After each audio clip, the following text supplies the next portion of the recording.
And we're live. All right, Ms. 2082 draft has come to a close. What are your thoughts overall? Overall, I mean, honestly, I think it was a relatively weak draft. I know a lot of people last year were just speaking early on how it was a deep draft, and we got in the middle of the draft, and everybody's like, "Oh, it wasn't as deep as we thought." Last year's draft makes this year's draft makes last year's draft look really deep. I mean, I think that we got to the mid to late first round, and it was just kind of throwing darts already. And then when you got out of the second, there just wasn't a lot. There was some nice things, don't get me wrong, but overall, I think it was a relatively weak draft from top to bottom.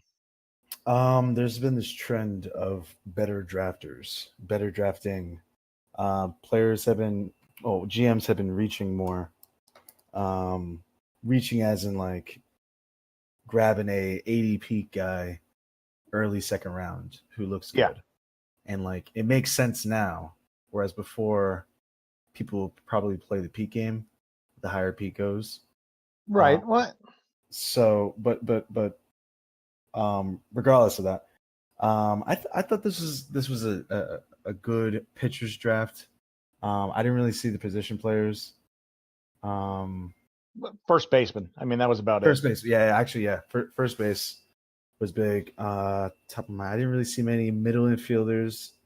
Outfielders are always there, though I didn't see any. I didn't see any who stood out. I mean, there's some speedsters out there. There was two But outfielders that I really liked that both went in the first round. but But outside of that, it was yeah. but I would say in terms of like what GMs are looking for, this is a pretty diverse draft. You saw your speed guys, you saw your power guys, you saw your good pitchers, you saw some power pitchers. If I'm not mistaken, maybe there's a reliever or two. I'm not sure, but weren't really many.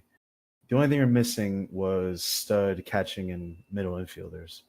Right. But there is some talent to pick up here. I mean, I didn't think this was a draft that blew other drafts out the water, but I thought there was some solid talent to be picked up in the second or third round. I could be wrong. I probably am wrong, honestly, because Well, it's like recency bias type thing. But I don't think you're wrong, but I think when eventually in a couple seasons when we're able to compare this year's draft to last year's draft, we're going to see a lot more talent coming out of the mid rounds of last year's than we will out of this year's. you could be right. All right, so let's go. Let's go down to first, Shallery. So well, first off, you and TT do a great job with the team drafts. I definitely like those, and I know a lot of other people do. But yeah, let's go down. Let's go down the list. Yeah. I'm not going to talk much about my first round overall pick. But Okay, Chesty we'll completely ignore him then. We'll just pretend he didn't exist. So no, Chesty Taylor was it was the consensus number one pick. I mean, I think well before the draft even started, everybody knew, barring some kind of random fluke thing happening, that he was probably going to be the number one pick in the draft, regardless of what anybody's need was. So I think that the deal that you were able to pull to get up there and get him was good. I mean, I think it worked out for both parties, but I mean, he looks like a really good pitcher. Again, for me, I know a lot of people don't do this. I do look at the numbers going into the draft for the amateur numbers, and he had very good amateur numbers. The only concern I had with him, and it was a minor concern, well, maybe a minor concern, would be that the home runs. But with his ground ball rate, I don't think that that's going to be an issue moving forward, regardless of how many he gave up that last year of high school, and regardless of how many he gave up at his first start in single A. But all that notwithstanding, I mean, I think he's a very good pitcher. I mean, I would not be surprised a few seasons from now, probably more than a few seasons from now, when you have this ace pitcher on your staff named Chesty Taylor. Oh, that sounded very professional out there, Mizzy. I try.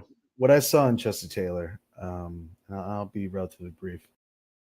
One, he's got the build you're looking for. Classic control, being well above the overall. So you can see a 90 plus there.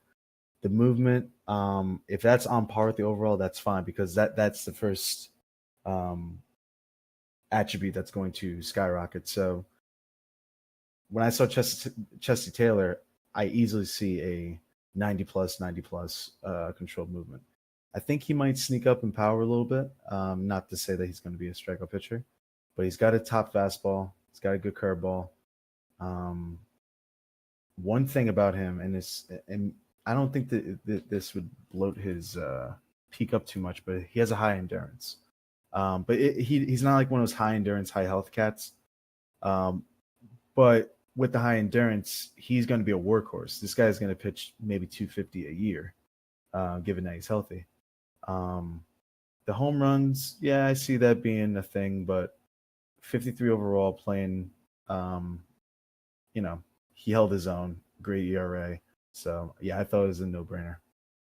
No, I agree. It absolutely was. And anyway, he's got a good fastball, a good curveball, and his changeup's currently on par with this overall. I mean, if he can keep 3 pitches, then yeah, I mean he's going to be very good once he hits the top level. So Now the second pick is where there was a lot of talk about this. I personally thought he was going to go Dave Van Buren. I was almost ready to put money on it.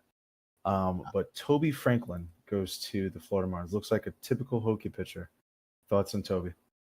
listen, I know a lot of people when this pick was made were surprised, and I think rightfully so. I think a lot of people thought Van Buren was going to go, and I don't think anybody thought that he would slip all the way to 9 and then get picked by the same person that took number 1. But Um, it happens, but I liked Toby Franklin, honestly. He was a guy that I had pegged with that 9th pick if I'd end up keeping it, and he had made it there. I mean, I really liked his makeup. I mean, yeah, his control and movement are a little bit under his overall, and his power is not as over as you would like, but he's got a dominant fastball. He's got a dominant splitter. And I just think that with the right, I don't even want to say jumps, just the right, if he kind of comes together the way that he should, you're looking at a guy that could be a very good pitcher. And again, he's going to be more what I've been drafting. If you look at my minors, I have all power movement guys with very little control, which might eventually bite me in the ass. But that's kind of where I see him going with that movement and power and a little bit of the control if he can keep near it. I mean, I think he'll be a very good pitcher. And I think Florida was good to have him, even if maybe there might have been better selections available too. I thought this was a slam dunk pick for him because Florida just knows how to breed a power pitcher. If you put any power pitcher, whether they have home run issues or not, they tend to perform well above average in Florida. But in Toby Franklin, I saw a plus fastball, plus splitter, like you said. Um, that power should get to the 85-90 range if he hits that 92. That control, I didn't see as a huge concern. I think his development's gonna like build is going to. I think he's going to develop pretty balanced.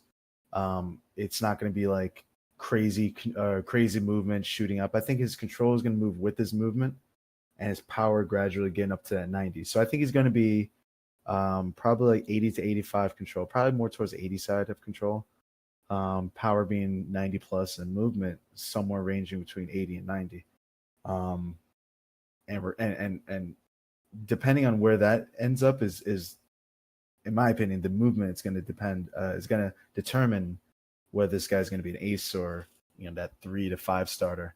But I think he's going to have a productive career, especially in Florida. So But I no, definitely I like agree. I really like the pick. I was a little bit shocked that he went because I was again kind of pegging him in that 9 spot. But I wasn't. I liked it. I really did.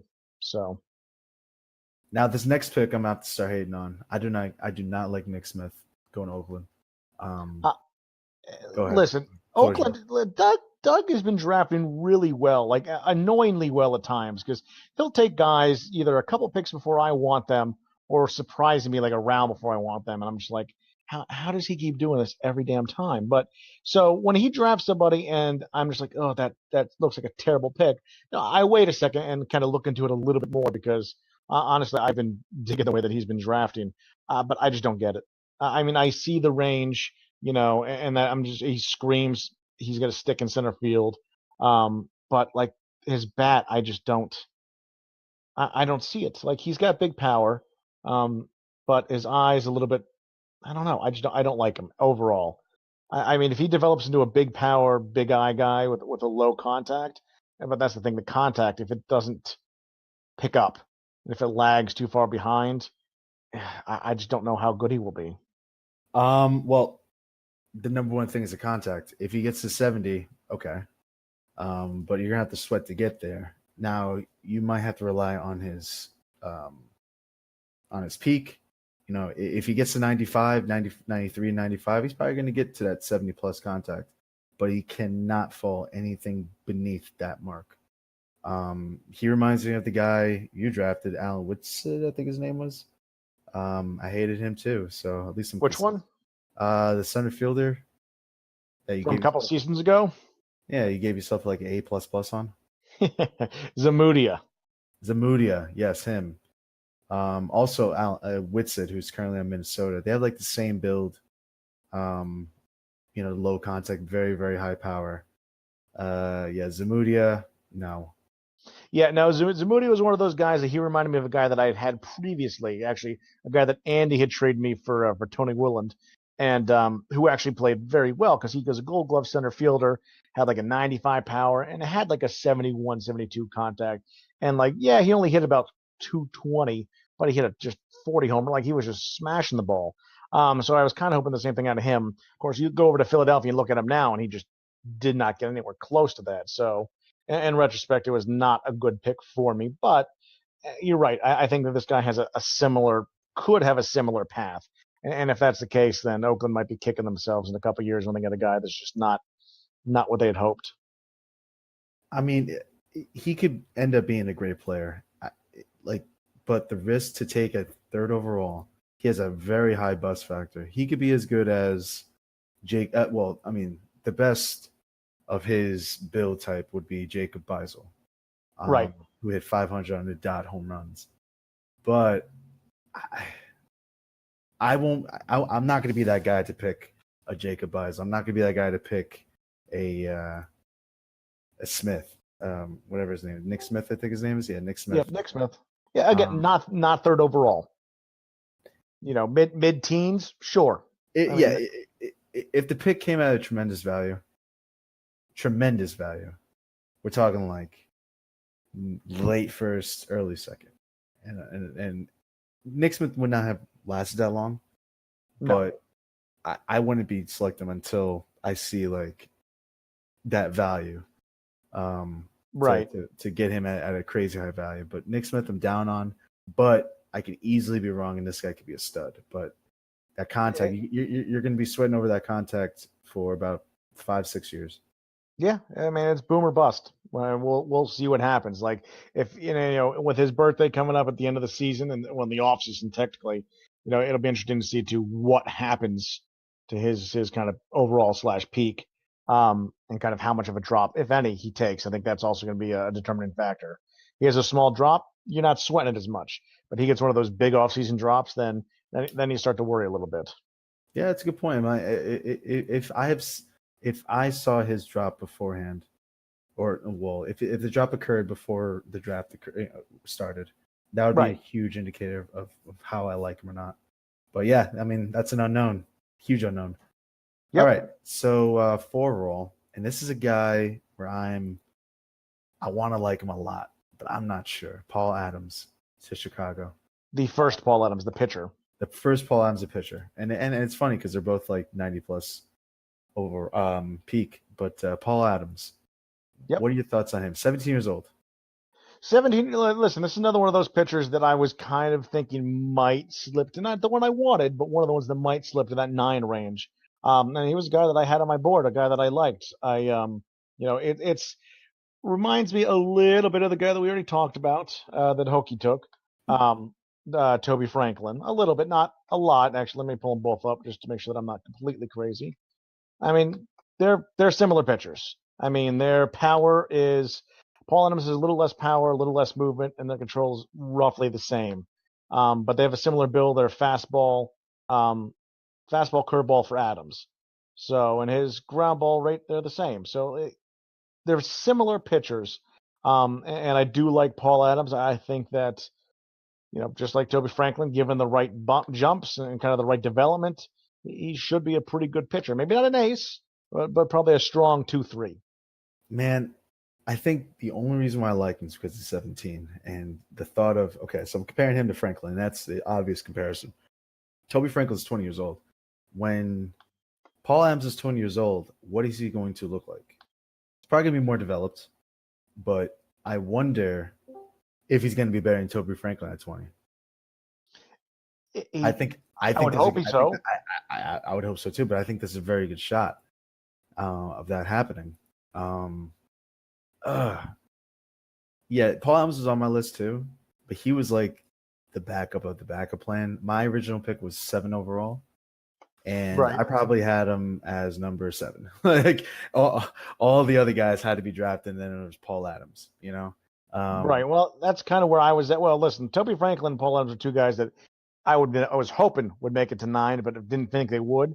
And all the guys I thought would make it to 9 all went like 5, 6, 7, 8. And so at that point, I was just, Now, ready to deal out. now here's where I like Paul Adams.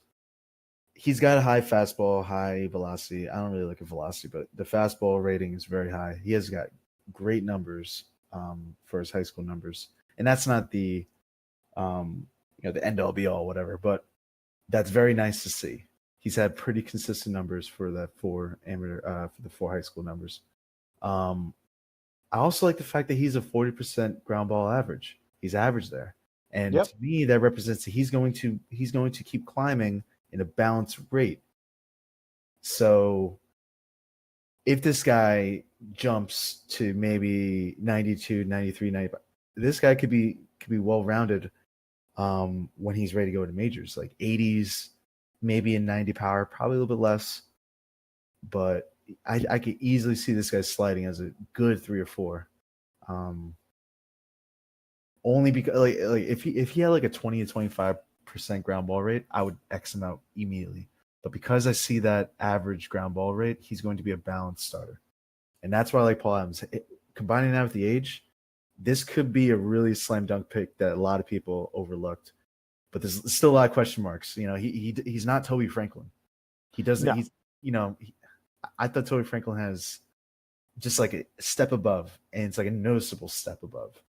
Paul Adams might be a noticeable step behind. Like we'll see. But with that age, with the balanced build that he might get, this could be one of the better pitchers that this draft will see. I think you're right. And again, you look at that 2-to-1 strikeout to walk ratio, and the fact that he's not giving up many home runs. Those are all positive signs. So I think you're right. I think when he's 20, it'll be interesting to compare him to what Franklin was now. So. All right, let's move on to Joel Giles, and I had beef with this pick. I thought he was probably the 3rd or 4th best, probably the 3rd. I would say the 3rd best first baseman. I think it'd be good. I just don't see the star in Joel Giles. Here's the problem that and I think I was arguing with somebody about this in chat the one day that he was going to get some Truitt comparisons, mostly maybe because of his defense is just superior. But I had Giles too. I think I had him as my 3rd favorite, 2nd favorite first baseman. But again, this was a guy that I thought was going to fall to me at 9. I had one pitcher that we're going to get to soon, we're going to get to next, is my guy that I wanted at 9, and then Giles was 2nd. So when Giles went 5th, I started to sweat a little bit, but I liked the other 2 first basemen who then of course went 7, 8, but not the point. I like him. I really do. I like the left-handed bat. I like the defense. I like the fact that his health is at 68. I think that's honestly a number that I like to see in that health bar for hitters. Some questions that I would have is that his contact is not that much over his overall versus righties, which I kind of would not expect to see. And his power is right at the same level versus righties as it is his overall. So those 2 things are maybe mild concerns for me. But he has that really high eye, so he's going to really see the ball quite well. And I think his numbers in the minors show that. But again, he hasn't hit double-digit home runs yet, except for that last year in college. So there's a little bit of a concern there as well. But I mean, look at that last year he had in college. Good Lord. I mean, I guess it would have been technically this year before he was drafted. I mean, those are some just absolute killer numbers. And again, minor league numbers, but I still like to look at them for draftees to kind of get potential feel. When you said that the content versus rise is just above his content versus rise is just above his overall. Now he might not dominate against righties, but he does have pretty balanced splits. so he can handle a lefty, and that's a positive thing. I just thought I like Owls. Don't get me wrong, I like Owls. I just thought he wasn't the one to grab if you wanted the first baseman. I don't see that power getting to a gaudy number. His contact, I don't know how to really diagnose Joe Giles. Like he might be like 85 contact, 85 power. He might just be average at best, but like churn out a very productive FCM career as a first baseman. But like, if I want a first baseman in a top 5, I want a MVP, Right. freaking man in my lineup. I see Joel Giles like being a very good on base machine who could hit a little bit, not win a batting title, not even hit 300, but like bat 290. I don't know. He is a good all around player, but he's got a great glove. He's like a good all around player. He actually runs the bases okay too. I mean, I'm not saying he's going to be a steal threat, but he's not he slow. won't. He's not a tree trunk, is what I'm saying. Right. And I think you're right. I think if the power can get to 90, he's going to be a very good hitter. I don't think it will. Then I don't think it's there. No, but that's the other thing. I'm not sure that it will either. I think, and again, here's another one. His birthday comes up at the end of the season, September 22nd. And I know maybe I'm one of those ones go a little bit crazy about birthdays, especially in draftees. But it's something I keep an eye on because if he holds this and then has a big drop in September, I think that's also going to kind of say what he's going to do. So he's one of those guys before the end of the year, we're going to have a pretty good idea of where he might end up. Yeah, GB wants a picture theory, but I just cannot give that to him right now. I wouldn't. If he wanted a picture theory, he could have got his ass on here and not just sit there and throw shade from the bleachers. So, all right, Larry Fitzgerald to the Boston Red Sox. Fucking Fred does it to me again. This is the guy that I wanted at 9. This is the guy that I was waiting the draft. And so when I saw him go, I was just kind of upset. But that's me. So I really liked this guy. For me, I like the fact that he had a really good fastball. He's got a sinker slider combo, big control, movement, power, all about at or above his overall. Yes, he's 20 years old, but if I remember correctly, he's already had his birthday for this year. Very good rookie, minor league numbers. Home runs were a concern the last season, but not any season before. Like I really liked him. So I was kind of disappointed when he went and not to me. So I struggle with a guy like Larry Fitz. Struggle with him. I wanted to like him, but I'm afraid that movement is not going to catch up to like being a 90-90 type player. Also, he doesn't possess power. That's why I'm concerned with the movement. Larry Fitz has a great fastball, yeah, but his power isn't where Franklin is, not where Adams is. So you don't see your 85, 90 power pitcher. And this guy has a balanced build with the 40% average ground ball. But with that control being so high, I have my concerns. Now, a guy I compare him to, and this is not a picture theory, ladies and gentlemen. What the freak team is he on? I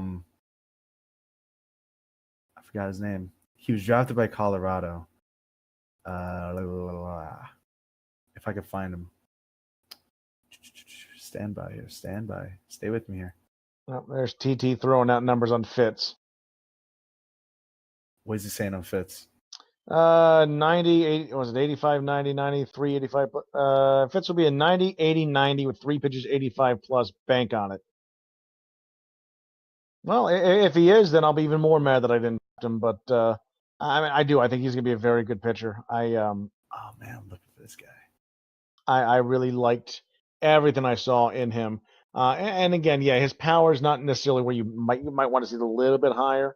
And a build like this, I think there's a pitcher coming up here in a couple picks that's going to have that more power control. Picking up number 10. But you also look at his minor numbers again, not to keep going back to that but look at the strikeout to walk ratio. I mean, it's basically 3-1 across the board. if not almost a little bit better some seasons. So, I mean, he's still striking out a fair amount of dudes and not walking a ton. And yeah, that's probably the control, but still, if that's going to continue as he progresses, then that's going to really help his development. Found him. Okay. So my concern with Fitz is if he ends up like Pittsburgh's longman, Ephraim Boris. He looked like a fancy pitcher when Colorado took him. When Cad took him, he looked like a fancy pitcher, but he had like a high control, balanced, but he didn't like have power or movement. Now, when Boris was at his peak, I believe he was like 95, 79, and like 83 to 85. And he didn't really churn out all-star seasons. You know, he had some good seasons, but he was relatively average. That's my concern with Larry Fitz. Looks like he had 2 all-star seasons right after he was drafted. 2 years after he was drafted, he got an all-star and then an all-star the next year, and there's kind of been nothing since. Yeah, I mean, I could kind of see it without going back and actually looking at where, well, it looks like he was, 59, 88 when he was drafted, thereabouts. So without going back and actually looking at his numbers, sure. But yeah, again, I'm looking at that fastball. I think that Fitz's fastball is already almost at that level. Now, again, I don't know how much it's dropped. So I think that there's going to be, and it looks like Fitz throws a little bit harder too. Throw about 2 mile an hour faster. So I think that might be the difference between the two of them, and might see Fitz be a little bit better and stay a little bit longer. But again, time's going to tell on him. Yeah, and it's going to be all about that movement then. I hope TP's right. If he's 90, 80, 90, this guy could be a real stud. That's just my first concern. Right. Well, I don't hate the pick. I think you're right. I do not hate the pick. I just have my concerns with Larry Fitz. Like I said, I hate the pick because it wasn't me that got to make it. So, oh God, I'm going to have to turn off the baseball game. The Pirates are getting smoked already. It's just sad. All right, so Joe Sourly. Sorely. Let's go Sorely. Yeah, let's go potato. So I'm assuming he's the one that you had number 1 as far as first baseman go, correct? 100%. I think there was a lot to like. Well, one, he's got incredible upside, and you don't see position players with this sort of upside at first base. And you automatically see a power eye guy, but his contact will get up there too. Like it will get to your 80, 85, possibly even 90 range. I think this guy could be the real deal once it's all said and done. Lefty, lefty masher, his splits are fine. It's not alarming. And he plays the field. Now, I do have fear on guys first basemen who play the field exceptional, who play exceptional defense. I just have this thing where like they flunk so many times that I'm hesitant to take them. But I don't know. I didn't see that in Surly. I think I think I have hesitance when I see first basemen who have less of an upside, almost like a Joel Giles type upside. Right. Where Surly has so much upside where like I just look past that. Now I'm looking at more years of development. Like Grimes didn't have crazy upside. I think he had like 20, maybe 25. I don't know. Other failed like James Nixon. I don't know if he had that sort of upside either. But Joe Torre has basically a 30 upside. Yeah. I see legit power. I see a stud out of Colorado within the next 5 years. I agree. I think that that's a great pick. If you're trained back from 1 and Sorely falls in your lap, I think that you've done well. So I think that this is definitely a very good pick by Colorado. I was had him number 1 on my board. Didn't think he was going to make it to me, so I really didn't pay him too much mind because of that. I thought for sure he was going to go top 3. Even though everybody was saying don't take a first baseman top 3, for some reason I thought he would because of that potential and the fact that his contact's almost at that range where you don't worry about what it actually ends up at. So I think he's going to be more than likely, as long as he doesn't become Truitt, which is now everybody's big fear. When we're looking at first baseman with that good defense in the first round, I think he's going to be very good. I think that he's a guy, especially in Colorado, who's just going to mash home runs. And then eventually, if wanted, net just a massive return in a trade. I think he's by far the best bat in this class. I would agree.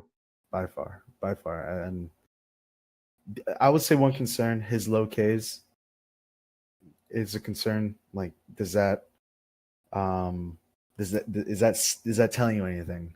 I know if Maddie was here, May Noakes, he would tell you all about the bloated, inflated contact, whatever, with the low strikeout totals. But I kind of looked past it with Surly. I think Cat got himself a nice selection, especially Yeah, being the second first baseman taken too. right. And I think the age is really what kind of helps that. And again, that plays in a lot of these picks. I think the age helps make the pick look a little bit better, just because they have more time to kind of grow into what we want to see out of them. Yeah, and a trendy pick is the next pick, Gother Sotelo. He's a switch hitter, and there was a lot to like about this pick too. I mean, he's not Keith Hernandez at first base, but I'm okay with first basemen who aren't the best of fielders. But this guy has legit upside, switch hitter. He might have pretty good power. I don't think he's gonna, have home run titles, but he might have legit 90s power. And being a switch hitter, it's a huge plus. He's gonna have a good eye. There's a lot to like about Sotelo. The only thing you wouldn't like about him is that he's 21. And that's just like, that's whatever. Right. Well, and I think that's, if we want to look at drawbacks first, which we usually don't, but I will. That's the drawback. He's 21, going to be 22 this offseason. So with the amount of upside he has, you're not as worried about that. But at the same time, you do have, that has to creep into your mind a little bit. That you have a cat that is got, let's see here, what, 26 upside. But he's about to turn 22. So how much, if any of that, goes away this offseason? And what, because of that battle? Andy said last year, why do you guys keep letting me draft switch hitters? And I think some people took that to heart this year and drafted every switch hitter they could find. So I do like him. He was, I think, third on my board for first baseman. The age kind of slowed me down a little bit. But I mean, I think that if he does develop, which I don't see why he wouldn't, you could have quite a good player on your hands. Yeah, I mean, there's nothing more to say about Sotelo. I think No. War Priest got himself a nice find at 8. Dave Van Buren, I thought he was going to go too. I had the opportunity to trade with you, and though I did have a second player in mind, I just couldn't see myself not drafting Dave Van Buren. I'll tell you my thoughts. I'm going to make him a starting pitcher. I'm going for it. Yep, I see that. You already switched him over. That's a good choice. Let's see how it goes. I decided to take a risk. Fuck it. Why not? Listen, if you're gonna go big or go home, I mean, I think it's a good theory to go with. And it was one of those things that if we hadn't traded, I probably wasn't going to go Van Buren anyway. You would have had a shot at the next guy to take something a little bit less to get him, because I was probably going to go with the guy that I think was drafted right after him instead, Russo.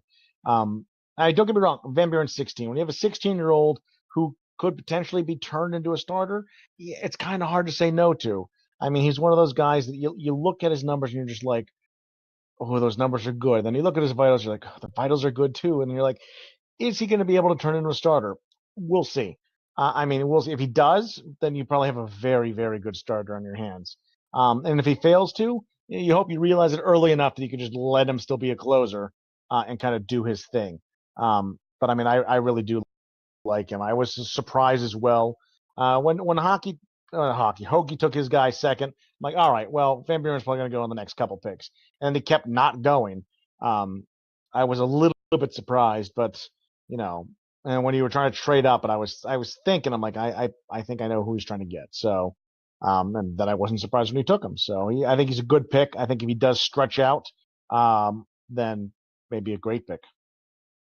Yeah, I'm definitely hopeful. I have a couple picture theories in mind here, but I'll decide to not talk about them. But That's funny, because I did yesterday go through the Hall of Fame and kind of try to memorize all the pictures of the pitchers in the Hall of Fame, and it was actually nice because two of them have the exact same picture. So when I was looking through some of my pitchers that I had drafted, and of course none of them matched up, and I was kind of sad. But we'll see what happens. Well, I'm not. I don't know if it'll trace back all the way back because I think this league went through different games of mogul, right? They do It it. did. Oh, I okay. believe we switched from 11 to 14 at one point. See, I came in 2060, so I can't really date back to the old FCM players. But I definitely see some trends with. We don't talk about this. We don't talk. No. It's one of those things that I've started looking to on some of my free time just because I'm curious.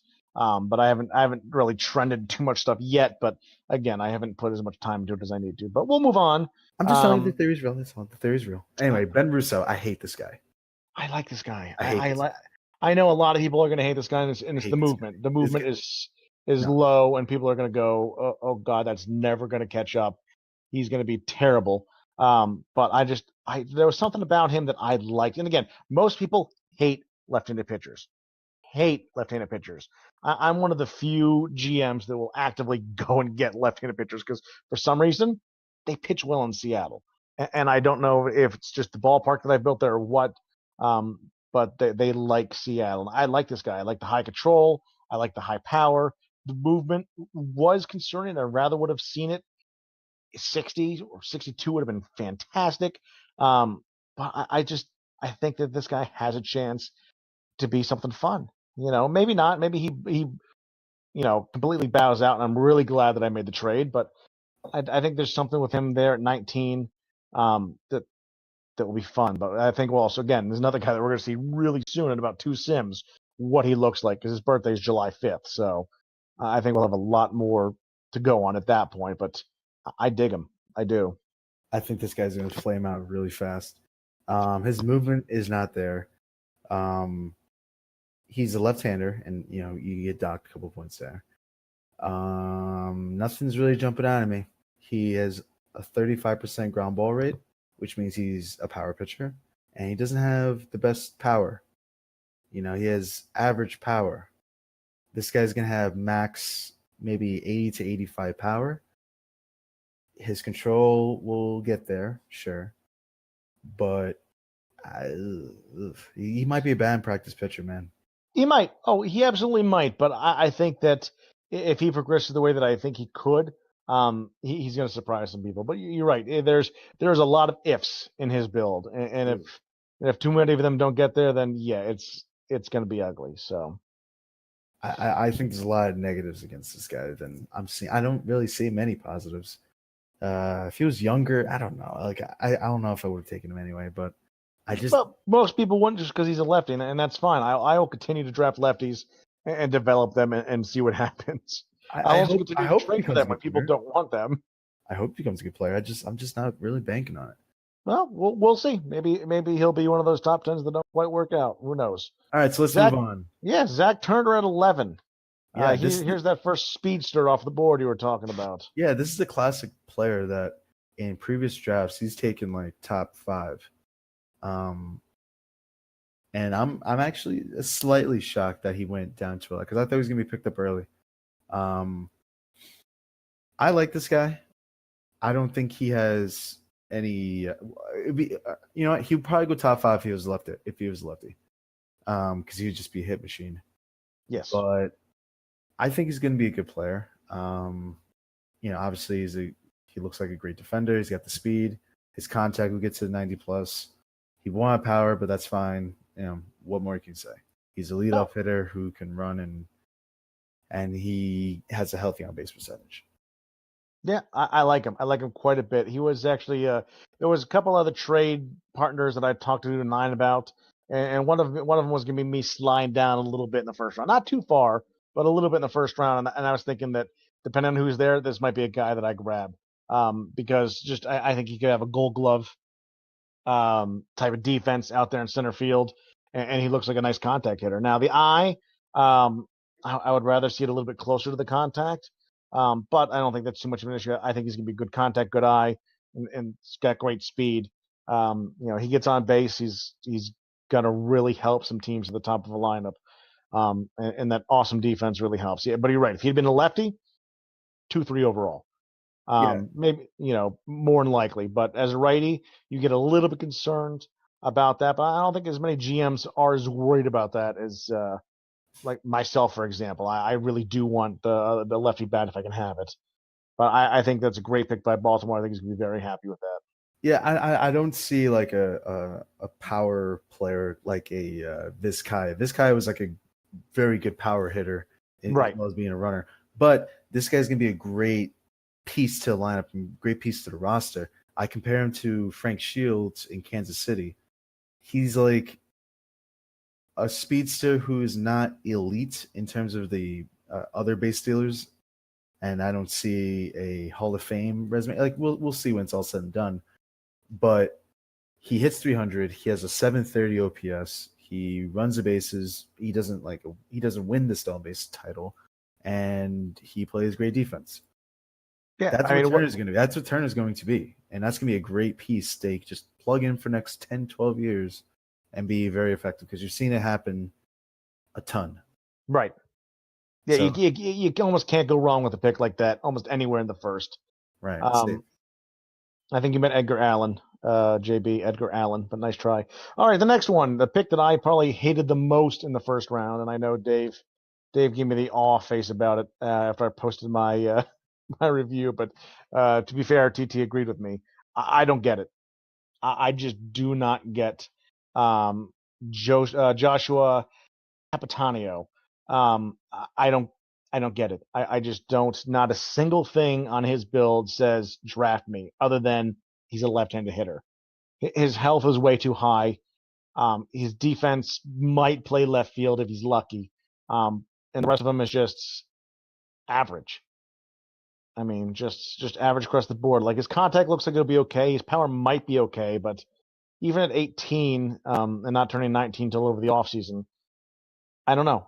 There's just something about it that I was just almost like got this little nasty taste in my mouth um, when he went. So I know he had a bunch of guys in mind. I'm curious who the other ones were because for whatever reason I don't like this pick.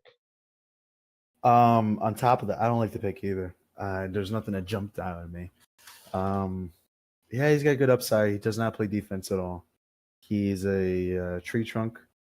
He doesn't walk, but maybe it's okay that he has less of an eye because maybe his development goes towards his contact and power. But that remains to be seen. I don't know. I just saw an average outfielder and below Right. average glove. I Yeah. didn't really see much. I really hope I'm wrong for Dave's sake. But I just don't.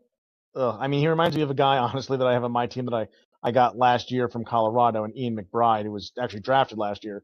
Just across the board, very like just his numbers are almost identical, contact through eye. But at least in that guy's case, in Ian's case, he could field a bit, and his health's not as high. So I just don't know. I didn't like the pick. I think there were some better options on the board. Maybe not a lot of better options, but I think there was a couple better options on the board to go with that round. So I mean, now this is the type of case study that I would love to like monitor because he's a lefty who can hit both righty and lefty. He has a low eye. His contact and power over his overall I want to see if there's some sort of balance here because we've seen a lot of um like low contact, high power guys with like a high eye. You've seen your high contact and high eye with no power. Like you've seen it. Like this guy's like an all around sort of build, right, but I don't know how to really I don't know how to really and maybe project this guy. I'm curious to see if he can get to 93 and what if so, what he would look like. right, and those are big ifs across the board. But you're right. And maybe Mogul's throwing us another curveball. Maybe this is something we're gonna start seeing more of these kind of well-rounded players. And maybe they'll play. Maybe they will start becoming all stars. Who knows? But I think that if I was Philadelphia, I wouldn't be going with this guy. I'd be going with a guy of a build that we're more used to seeing work. Um, Again, he could prove us all wrong, and this guy could become amazing. But I at this moment, I don't see it. So moving on to Pittsburgh, another relief pitcher that they're going to turn into a starter. So Stefano Ricardes. Yeah, sure, we'll go with that. What do you think about the other 16-year-old relief pitcher turned starter in the draft? I don't like him. I don't think his control will ever get there. I think I personally think if he was on my team, I would keep him as a reliever. But that ship has sailed with his endurance being up. Well, he could still be a reliever, but he'll never get to the true closer. No. I guess the one inning guy. But that control is just so low for me. I see that control being 70 to 75, and that's a huge problem with the ground ball pitcher. He's just, I no, don't see it. Yeah, I had a concern over it. The bonus that I had for him was, oh, he's 16. Like he's got time. He's got a lot of time to kind of build into what he's going to be. But at the same time, there are some concerns that I had with him. First of all, and again, the minor league stats were not ideal. Yeah, he didn't give up many home runs, but again, he was a relief pitcher. He shouldn't be on the mound that much. The strikeout walk rates are pretty horrible. And again, I know a lot of that goes into his overall being as low as it is. But ground ball rate's good, sure. Fastball and circle change barely above his overall, and just as low as everything is. He might end up being very good. But I think there's a lot of question marks. And if he was anything but 16, he wouldn't have been drafted anytime soon. I think the reason that he was 16 is why he was drafted as high as he was. I don't know. This could work out, but it's going to be a long process to see if it does. Yeah, it's the control and control only that made me skip on Ricardo's. So, yeah, he's 16, but he could still be mediocre at 18, at 20, at 21. So, Right. Yeah. So if that's the best thing going for him is the fact that he's 16, maybe look somewhere else. Yeah. But again, out of all the pitchers taken the rest of the round, I don't think there was any I would have taken above him anyway. So if they're pitching what you're looking for and that's the best guy on the board, I see why you take him. But just a lot of questions. So. All right, moving on. Speaking of generic outfielders that I don't really understand, Mark Moss, very generic name and very generic build. I don't like him. I think he's very generic. He will have an FCM career, no doubt, no doubt. He's just going to be the type of outfielder that you won't hesitate to upgrade at some point down the road. That's right. it.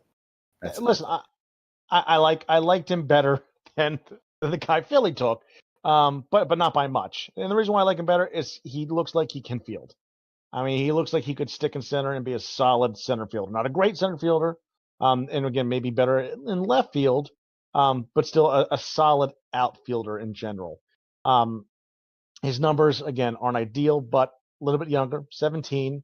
Contact doesn't look terrible. Power doesn't look terrible. Speed, I don't think is going to go anywhere. I think that he's not a speed guy. His speed's going to sit right around there, and he's going to be what it is. And he's got a little bit of a higher eye. Like I think he'll turn out to be a pretty solid starter. But he's not going to be anybody that you're going to really want to build a franchise around. Not that you normally find those guys even in this mid first round draft, but he's not bad. Better than the guy taken at 11. But I don't know. Again, I think there was a couple other bats, especially the next guy taken, that might have been a better to kind of take your swings on. I would look at Moss way differently if he was lefty. Well, again, if he's lefty, he goes maybe top 10. I think maybe top 10. I mean, like I said, maybe top 10. I think he would go a little bit higher than 14 overall if he was a lefty. I think if he was a lefty, maybe Philly would have taken him at 12. But well, okay, maybe not higher than he was. But I think if he's lefty, I would like him. But I think the next guy taken would be the guy that I would have taken instead of Moss. Oof, I think Tom Allison should have gone a lot higher. And spoiler alert, he was the other guy I was considering that wasn't Dave Van Buren at, was it 9 overall? I was thinking about Tommy Allison. And why wouldn't you? Now, pre-draft, and I'm going to pull up because he jumped. I threw away my papers, but I could open up my file. I just remember he jumped because I was monitoring him. But Allison, well, I monitor everybody pre-drafted for jumps and peaks and birthdays and all that All right. stuff. So pre-jump, he was Yeah. 64.93 and he jumped to a 95 peak. I was concerned that his contact will never get there, right?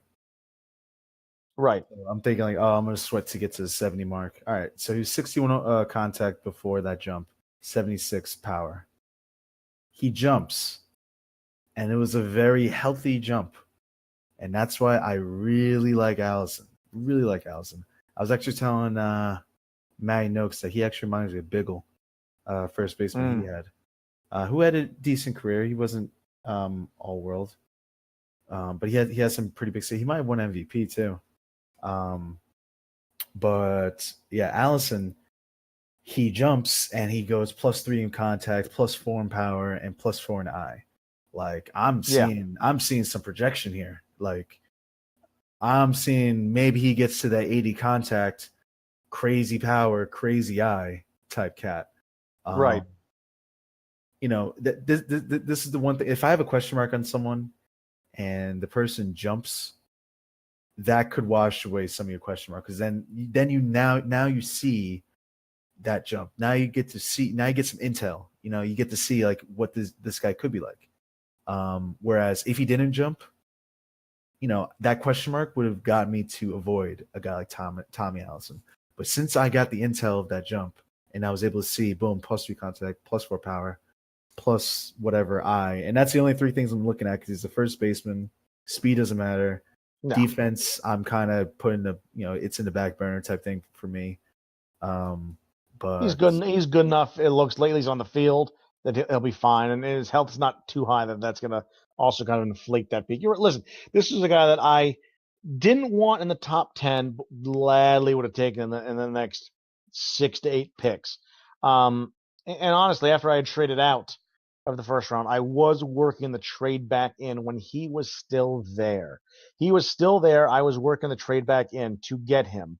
And it was a couple picks in the range of a couple picks after he actually went. So I would not have gotten him, but I was trying to trade back in to select him. When he got autoed to Cleveland, I was kind of happy that I hadn't traded back in the end because I think that if his contact can even get to 75, that you're going to look at a guy that's really just going to absolutely crush people. I think this is 2 years in a row that a team has been autoed a first baseman that they really shouldn't be angry that they were autoed. We had Kohlers last year and Allenson this year. I think both of them are going to be very good hitters. And I think that nobody should be upset that they got autoed him. Honestly, I haven't seen King of Snakes around. King of Snakes, if you're listening and you don't like Allenson, please come let me know. I will gladly trade you one of my specs for him because I do dig him. I think that he's got a chance to be quite a good hitter. Of course, you hear that and you're not going to want to trade him anyway, but just in case. Also, the Juan Biggle is the hashtag picture theory. I think Allison's going to be the second best first baseman on this board, behind Sorley. He had a couple question marks, which is why I didn't have him. I had him like a 3 or 4, somewhere in that range. Again, but he was a guy that I thought was top 10. I thought somebody was going to take a shot at him earlier than they did. I think Cleveland should be very happy that he fell to them. Yeah, I thought he was a late first round grab. Question marks, but I would have been okay with the pick. But that jump really helped me think like, okay, this guy is going to be top 10. I thought he was top 10. Yeah, and I noticed those jumps, which is why again I was trying to trade up to get him. So when I realized that on draft day when I was kind of going over all my stuff, I was just like, oh, good lord, he could be very good. So, all right, so let's move on to Raul Serrano to Montreal. The oldest guy taken in the draft. The oldest guy taken in the draft. This is why I don't like Raul Serrano. He looks like your typical speed guy, but my thing about him is he's not running. He doesn't have base running ability. He will have an FCM career. I just question how great and effective he will be, and whether you want to just replace him for other sorts of production because he's going to be on base, but he's not stealing second, he's not stealing third, whatever. I see an average ball player in Raul Serrano. He doesn't have great defensive work either. He'll be fine in the outfield, but he's not going to be a Gold Glover. by any means. Yeah, it's the speed. He doesn't have that plus speed that I would want. So I had a little bit of beef with Raul Serrano being selected. Listen, he was a guy that I was hoping would fall. Initially, when I had pick 33, I'm like, here's a guy that maybe people pass on due to his age, due to a couple other kind of mitigating factors. And I'm going to take him at 33 and be tickled pink about it because he's a guy that, no, more than likely, he's going to be an average to good outfielder. Like, he's not going to win any gold gloves, but he's not going to kick the ball around. You put him in left and just hope for the best. But, he's a guy that if he can get a jump, between now and the end of the year, like who knows what that contact and speed can go to. His eye, it's a little bit lacking. Reminds me of a guy, it's a brief that I had, and I can't remember his name. Didn't have the speed, but he had a high contact, decent power, and just like a middling eye. And he was an okay player, but that was what he was. He was okay. Stop it, GB. I know the Pirates are doing terrible. But here's a guy that you look at him. He's a right-handed hitter. His contact versus righties is a point behind his contact overall. Like that's kind of promising to see in a guy that you want to be maybe your leadoff or number 2 slotted hitter. So if he can get a good jump this year, maybe some of those base running abilities can jump with him. I don't know how much. I honestly don't know how much those do jump when players do. You're looking at a guy that might turn out to be a pretty solid ball player, maybe even good. But at 22 and with some of those question marks, yeah, you worry about taking him in the mid to upper first round. Point taken. I don't know whether speed develops or not, but yeah, I'd be curious to go back and look because I don't know. Well, we're in a run of kind of outfielders too because Dan goes ahead with the next pick and takes Mark Sadler, the left fielder. What are your thoughts on him? I like Sadler. I don't like him to be a superstar or anything, but he's a lefty bat. He's had tremendous high school and college numbers. He just absolutely raked. He has a good arm and good range. Yeah, he might kick a couple balls, but he's fine in the corner outfield spots. He's not a tree trunk on the bases, and he possesses a good eye. I think he could be as good as Houston's what's his face? Chad Williams. I think he could be as good as him. I think he'd be as. I think that's a. I'm not sure if anyone would agree with that, but high contact, doubles to maybe 20 home run power, plays all right defense, whatever. Like you just put that aside, but he walks a ton. And if you look at Chad Williams's profile, he gets as many walks as he strikes out, and it's very healthy. His career on base is 424. I think this is the outfielder that we don't see often. The guy who has a high contact, gets on base a ton, and plays really good defense. I don't really see many of Mark Sadler's and the Chad Williamses out there. So I was a big fan of this pick, especially where he was drafted. Yeah, I mean, I agree. I think it was one of those guys that as the draft's going on, Omen and I are kind of talking about, and I like Mark Sadler quite a bit. I think that if he gets those Williams kind of offensive vitals with the defense that he has, yeah, you're looking at a guy that is probably gonna make a couple All-Star games. Like he's gonna be a guy that you're gonna plug in the top of the lineup. Again, maybe not one, maybe two, or maybe even I know Omley if he gets a high contact high guys that doesn't mind even batting him somewhere around that 3-4 hole. So you put him somewhere in that range, like yeah, the dude's gonna rake. And if he does, like you're gonna be very happy with what you get out of him. So I think it's a great pick at kind of that 17 spot. And again, I think in the end he should be very happy with that pick. I think he is. All right, All right, moving on to Wesley Wold. Wold. I love the name. Don't get me wrong. Like who drafted him, San Francisco. Giants. Listen, you find a nickname that starts with a W, so he can be WWW and just be done with it. Like do us all a favor. I did everybody a favor last year and nicknamed all my draft picks with funny names. So just do it. As far as the pick goes, not a huge fan personally. And again, some of the reasons I've not liked some of these other picks too. I hate to keep bashing right-handed hitters because there's a lot of right-handed hitters out there, but He's a right-handed hitter. He's 21, going to turn 22 in the offseason. Defense, better than worse, like not that bad. He'll play left field probably just fine. Big power, the eye is a little bit low, and the contact's a little bit low, and the speed is where it's going to be. Like, I'm not sure how he's going to develop. I mean, his splits, or at least his vital splits, look good for lefties, look really good. Um, but at 21, how much more is that going to grow? I mean, if it grows enough, you're going to have a fine bat on your hands. But if he's not going to hit righties very well, he's going to have a little bit of a limited value, I think, moving forward. Your best hope with Wold is that he gets to 80 contact and 90 power. I don't like his splits. I would like him more if he had better splits. Like right now, he could crush a lefty in the majors right now, but that's also concerning that he's way out and above that great against lefties and he's righties.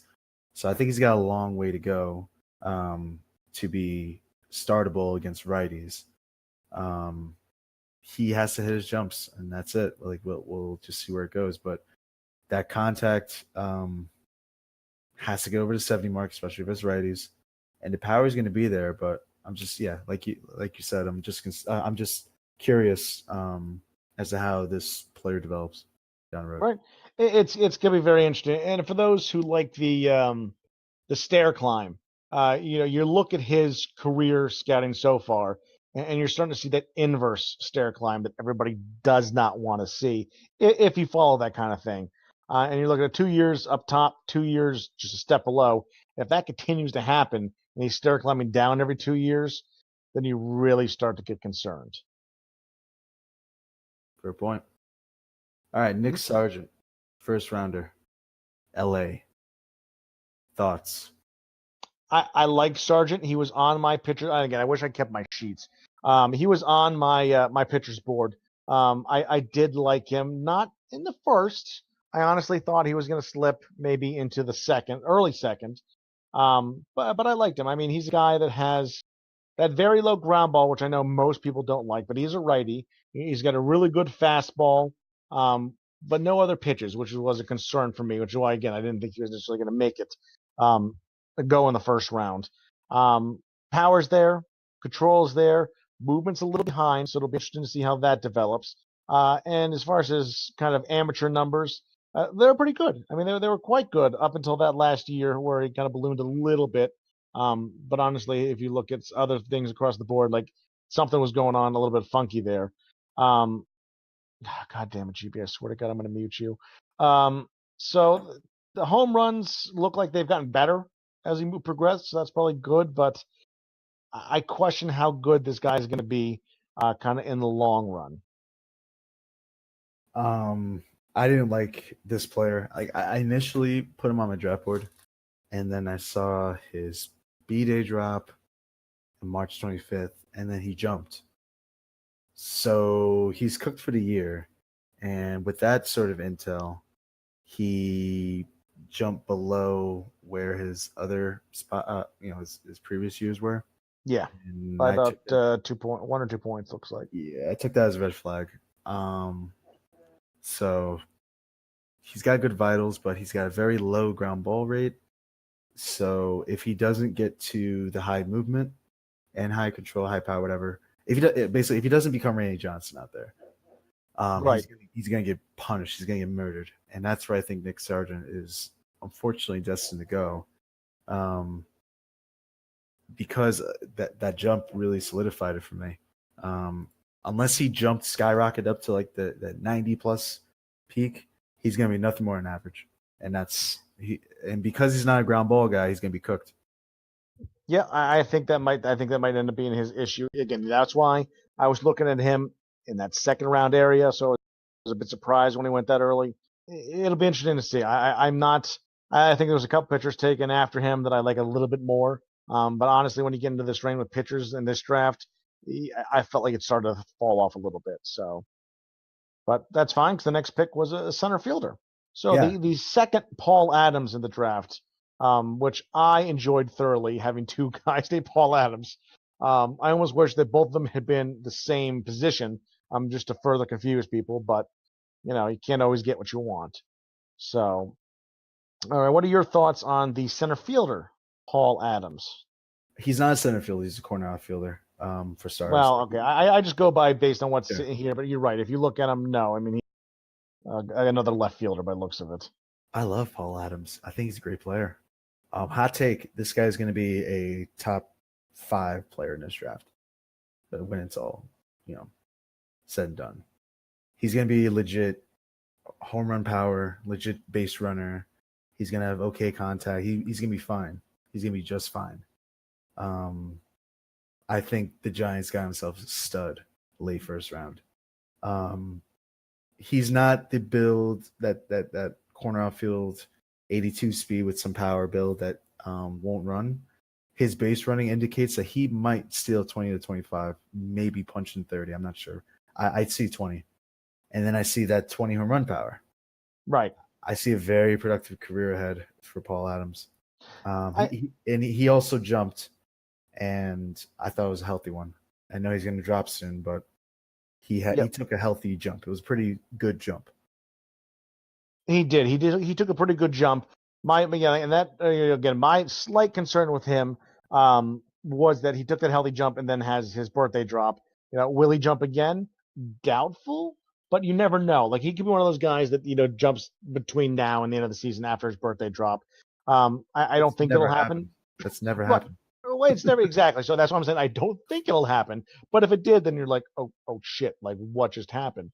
I don't think it will, but I think you're right. If you're looking at a 2020 guy that's gonna hit, I don't know, 250, 260, maybe a little bit, say 270 if you're lucky. Like, shit, yeah, sign me up for that, please.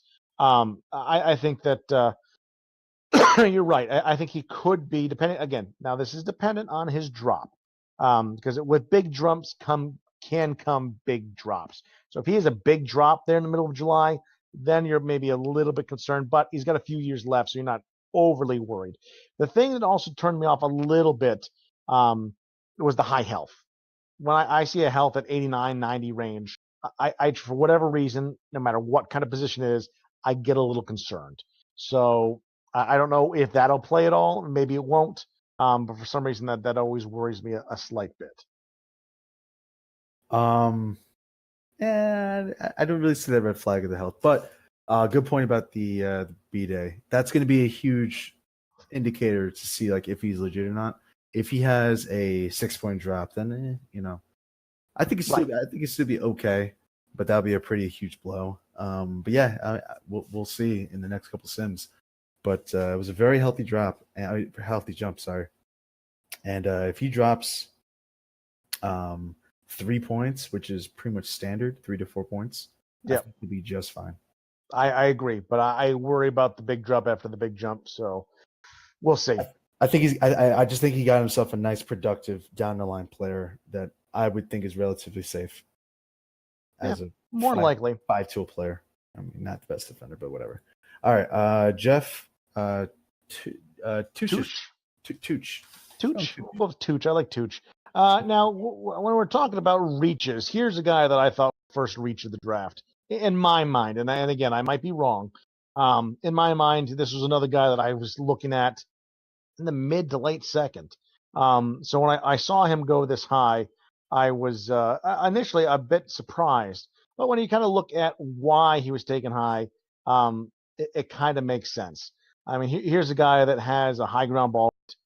He's got a good curve, good cutter, and solid pitching vitals across the board, and pitched well in his amateur status. And on top of that, 17. So those are all things that are positives. Now, on the negatives, usage, unbeknownst to the Mets possibly, he's currently slotted in long relief. So that could have a bit of a concern. Fastball below the overall. Personally, I want fastball pitchers. I generally don't draft guys that don't have fastballs above their overall. Maybe that's just me being finicky. Maybe that's me doing the same thing that most people do. I'm not sure. On top of that, again, not a concern for me, but for most, he's a lefty. Most people do not like the lefty pitchers. So it'll be kind of interesting to see how he develops kind of moving forward. Because he's another guy. You're drafting him in the first round. He's got 32 upside, but late August, guess what comes around?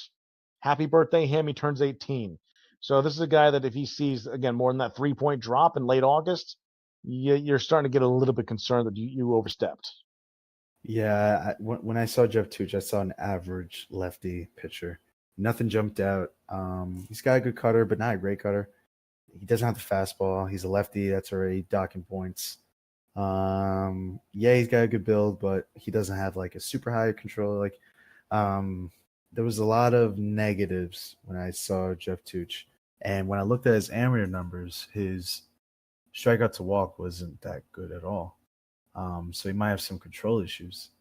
But I think that will work itself out. But I just saw an average pitcher when I'm going off the eye test. I see what he was trying to do. It was something a certain somebody that I know did with CC Andrews last year, and kind of reached up and grabbed him a little bit early. But unlike CC, I don't think Jeff is quite the same pitcher. I think CC Andrews is going to be quite a good pitcher. Jeff Tooch, you're right. I mean, if he turns into a 3-4, you count yourself lucky.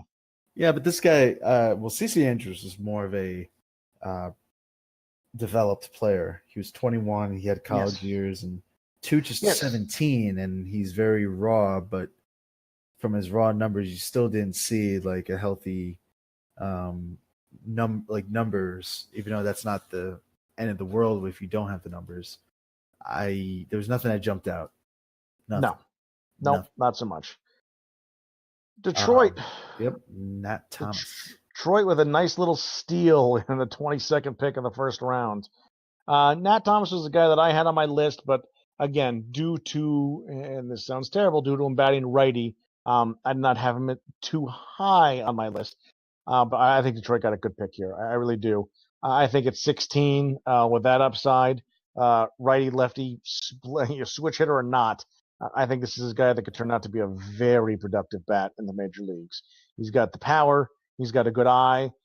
His contact is at 16 high enough that you think that it could definitely get into that range that needs to be to make him a very productive hitter.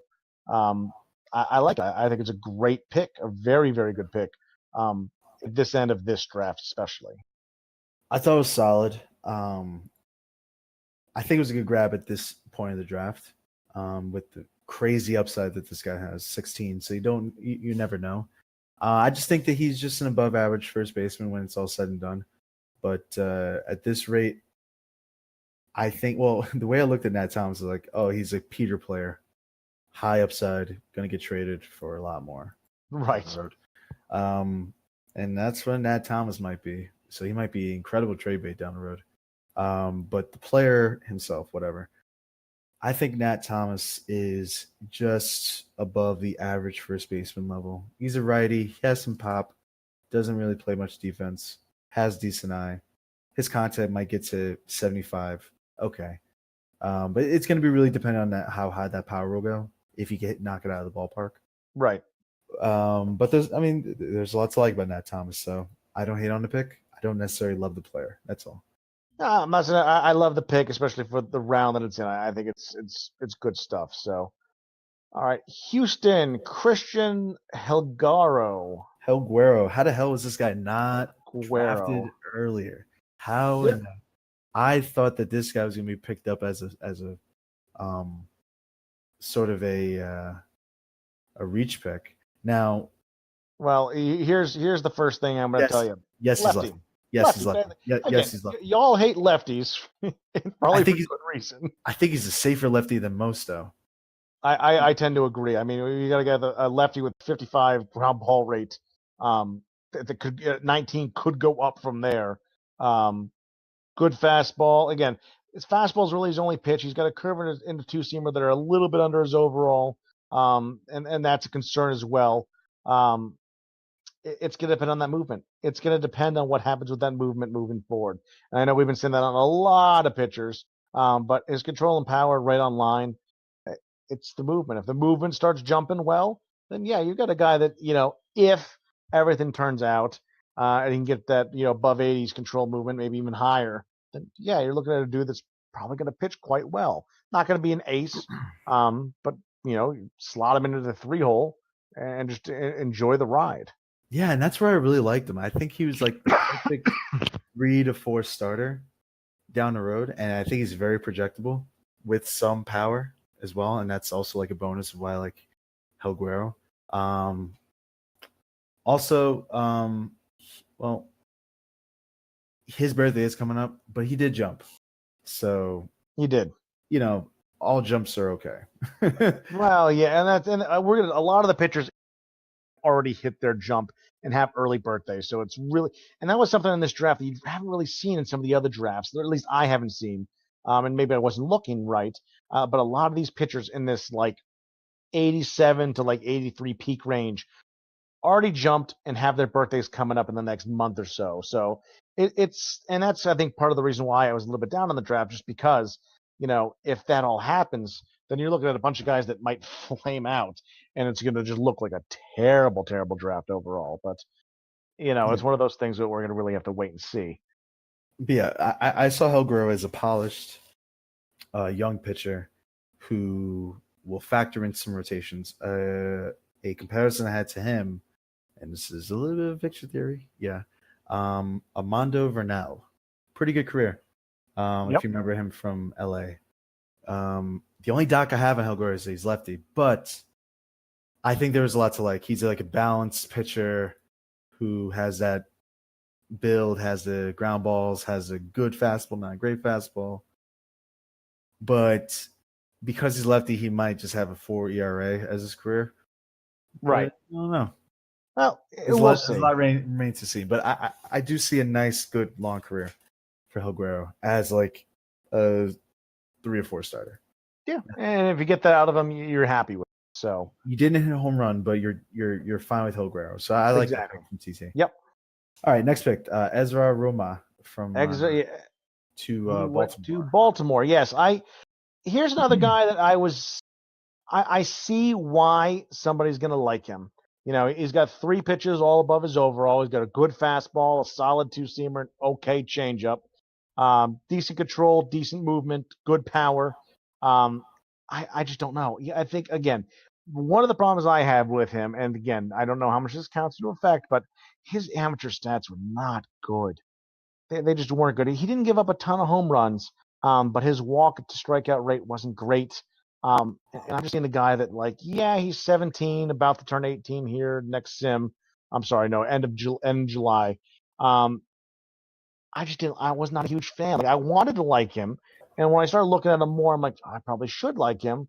I just don't. There's just something about him that I'm um, not clicking on. I just there's something there that I don't like that I'm worried about. I could see where it can go the other way, but for me, I just don't think he'll go that way. I think he's going to go down.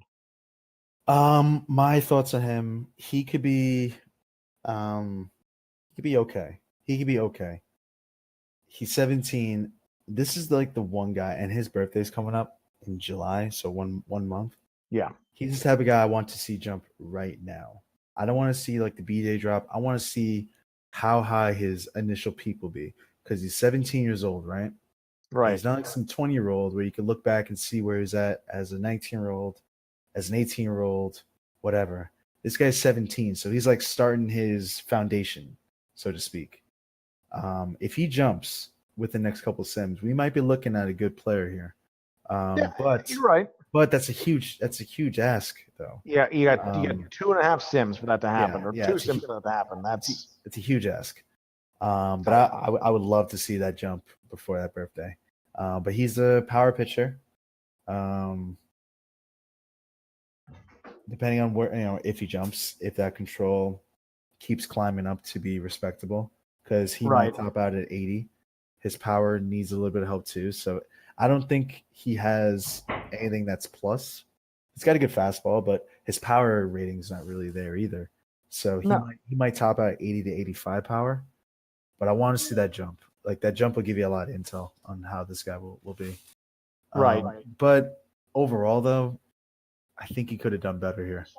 And again, I don't think that there's a lot of picks here where you could do. It's just tough. The pitchers in this part of the draft were Yeah. not pitchers that I was thrilled about the option of taking. That being said, don't get me wrong. Right at the start of the second, I took a pitcher that I like quite a bit, but it's just I don't know. He's one of those guys. Yeah, if he gets a big jump, sure, maybe he's good in the end. But too many question marks for me. I was not a fan. Okay, let's move on to Gabriel Vedia to Arizona, the Snakes.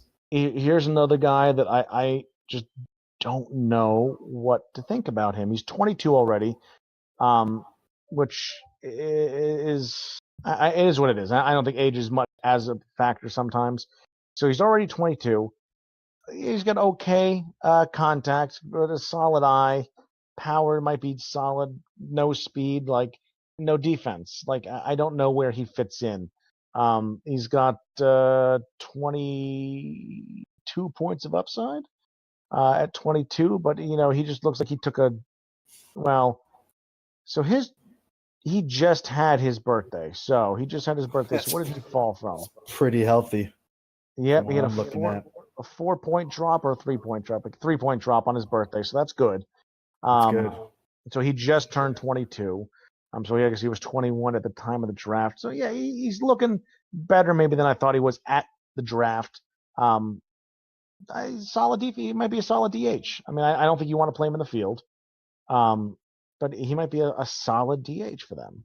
I think he might be a solid DH as well. A little bit advanced age, but that's fine. That B-Day drop is okay. I think that's a very big positive, and he's maintained that peak for a good stretch of his young player card for his player card. He's maintained that 92, 93. So he could be a good DH and a below average left fielder. I think he reminds me of a guy that we made a trade for, McElveen. I think that's a fair comparison. He didn't have the highest of power, but he hit 20 to 25. He didn't have the best of contact, but he hit about 280 to 285. I think that's where Vedia's heading, and you don't want to play him in the field. No, you don't. But if he gets that McElveen kind of range, then you're happy with this pick. You're actually quite happy with this pick. Yeah, you'd be quite happy. Absolutely. But does he get there? Who knows? Who knows? Larry Reynolds is a guy that I like. If you're going to take a risk, Larry Reynolds is a good risk. I think this is another one of those falls into the go big or go home kind of categories. Now, I like him right now because he just dropped, and it wasn't much. June 12th, and just right now, June 16th. So that's really good news. Looks like a point or 2 points. I think 2-point drop. So that means this guy could develop for. I haven't done the math, but Maddie taught me the math, and I'm trying to think. So, so his actual range is. Maddie's going to yell at me if I get this wrong, but it looks like 21 upside. It's going to be either 21 upside if I'm remembering the math correctly. So, what was his B-Day drop? 2 points. So, I mean, you're looking at a lot. That's where the math gets. That's where the math gets a little fuzzy, because if you're looking at a 21 point upside with a 2 drop, that's 10 years of. He's not. If he takes 10 years, you have to average that out to at least 3 or 4 as a standard drop. But I think he's got 7 years of 6. So 6 or 7. 7 years until you see his true peak. Yeah, so I forgot to add the second part of that calculation, but yeah, so 6 or 7 years. Yeah. I mean, that's a good guy to take in this range.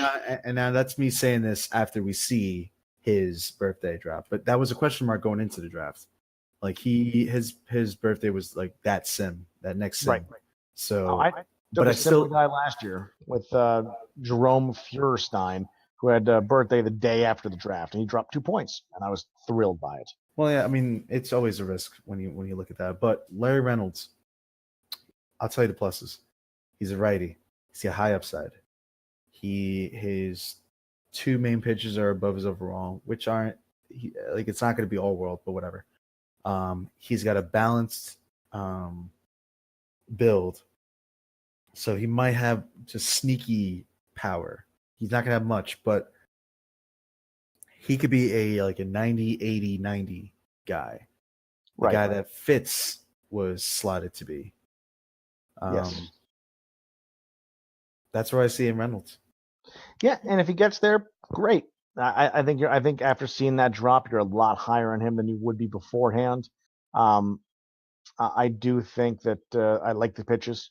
I like the high control. Power's gonna be okay. Movement's gonna be okay. Health's not too much of a factor, I don't think. We'll see. His amateur numbers were pretty solid. I liked the amateur numbers. 45% ground ball rate. If that can squeak up a little bit closer to 50 or even hit 50, you're gonna be quite happy with the way he might turn out. So Yeah, and I wouldn't be surprised if it does hit 50. and if it does, then you're looking at a guy that probably will slot into the middle of that rotation. So And Peter's got a sneaky way of finding his pitchers. He's got pretty good depth, and he's always had good depth over the years. So I think he's another one of those guys who he's kind of be under the radar, low overall, but has really good vitals. Similar to like what Ron Grady currently looks like, and I think he was even better before his injury. But I think he found himself like a righty version of that, potentially. Yeah. Potentially. We'll see what happens. I think Pete's happy with the pick right now, and I think he should be. So much happier than Mav's going to be back to see that he got picked in the first round. Philip McAllister. I don't hate him. I don't hate on this guy as much as I want to. I think he could be an average third baseman. It's odd for me to say that because, he looks like shit. But I think if you play him out of position for 2 years, I think he could still be okay. And I've seen a couple third basemen over the years develop their glove a little bit, like slightly, but just enough to be a very respectable gloveman. So one of the guys was on Peter's team, Zane Fisher, and I remember saying like, "Oh, his glove sucks." But if you look at him now, he looks okay. He doesn't look like Scott Rowland. He doesn't look like Brooks Robinson, but he looks okay at third base. A little bit Joel Tysian, which is a negative, but I drafted Joel Tice, so yeah, but you can still field him at third base. But what I'm saying is that the glove develops at the hot corner, and I've seen it happen. And I think McAllister can develop a little bit with the glove to have better fielding, to have decent arm and decent range, whatever. maybe. I don't like him. I don't like him at all. I mean, I think he might be a solid bat. Like I think he's going to have that contact power eye combo. Like he might be a solid DH. I don't like him at third. I think his massive jump that he had, and I know that massive jumps shouldn't scare people, but there's just something about it because he jumped big. I'm pretty sure, like big. I mean, he was looking 83 doing it, so he got a good 6 point peak jump and a 6 point overall jump, and like you would normally like to see that, but with the defense, I don't like it. I don't think the defense is going to get there. I think as a DH, yeah, he might be okay, but at 21, turning 22 over the fall, oof, we'll see. I mean, he's one of those guys that I'd really worry about 6 point peak drop, and if that happens in the off season, you're looking at a guy that you might not really want that much. So I wasn't a fan of it. I could be wrong. I usually am, as any GM will tell you, but not a fan.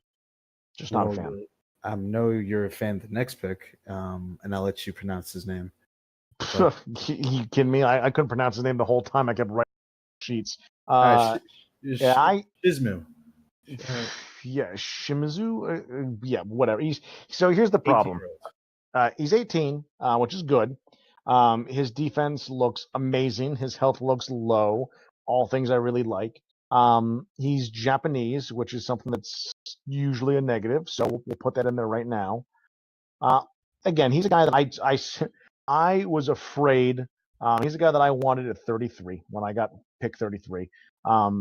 And I was afraid that he was going to go before that. I was afraid somebody was going to pop up and grab him, kind of like Dan did to me last year when he popped up and got Tusty Snell and took him kind of right out from under me.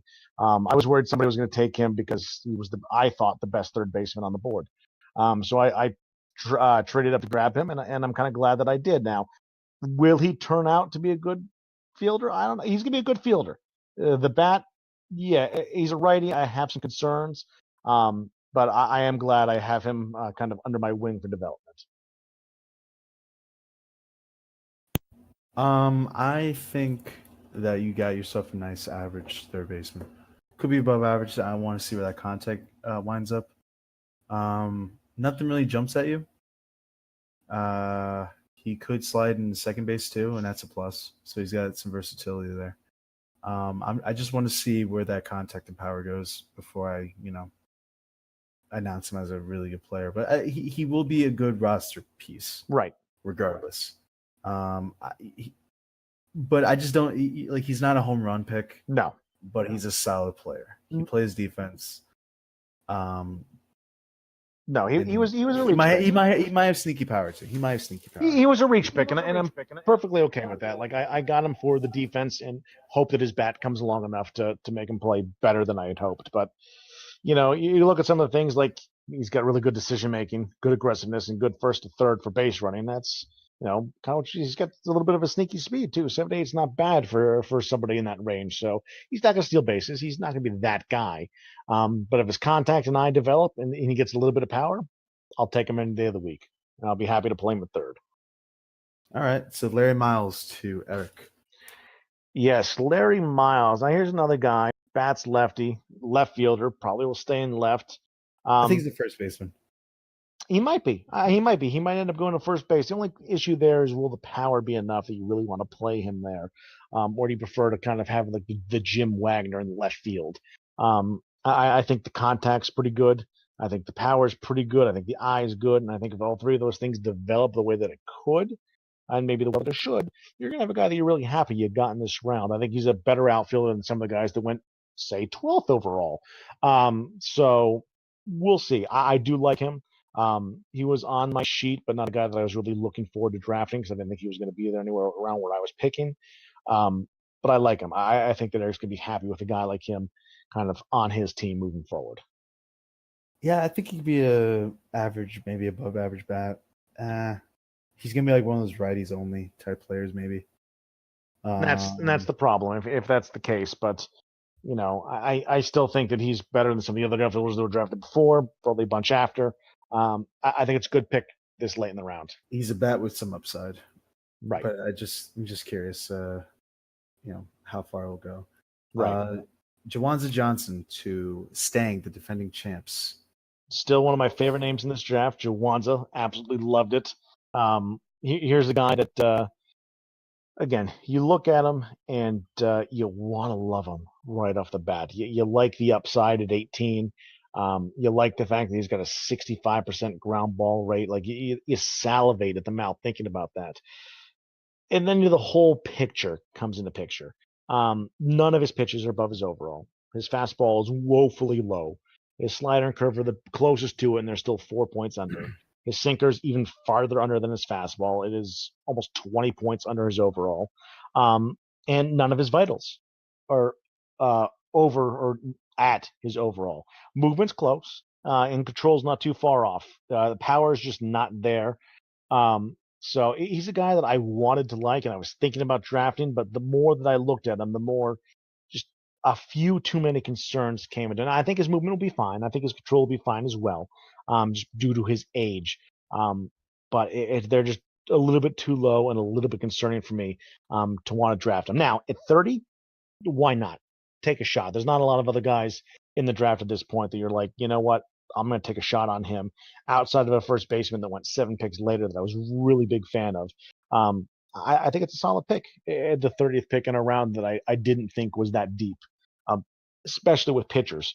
So I think he did well for where he's picking. But I think he could have I think you just hold out hope that he pans out the way that he might.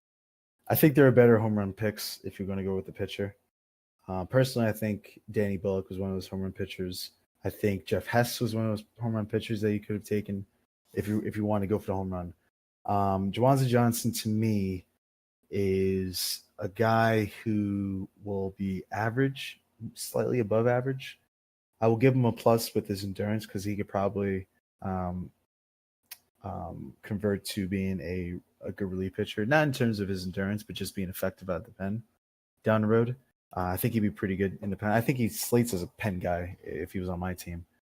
But I would still develop as a starter. I'm just saying, like, if I were to call him up. Anyway, I compare him to a pick to Cincinnati a couple years ago. A very high pick, and none of us liked it. I didn't like it. Mike Botts. And I liked Bots when he was drafted. I liked Bots. I was one of the few. And if you did, I would have shat on you too. So As well, you should have. But his control of movement is under his overall. So right then and there, as an amateur, you're telling yourself that if this guy peaks out wherever he peaks out, you're gonna see the control of movement be, I don't know, 70% of what the overall will be, and that's what you're gonna see. So when you look at Johnson, like if he gets to 89, 90 overall, his control movement's going to be like 82, and you're going to be like, okay, he's a 5-starter or like a bullpen guy. He might be okay. He's going to be okay, but you're not drafting in the first round to pick up your long man.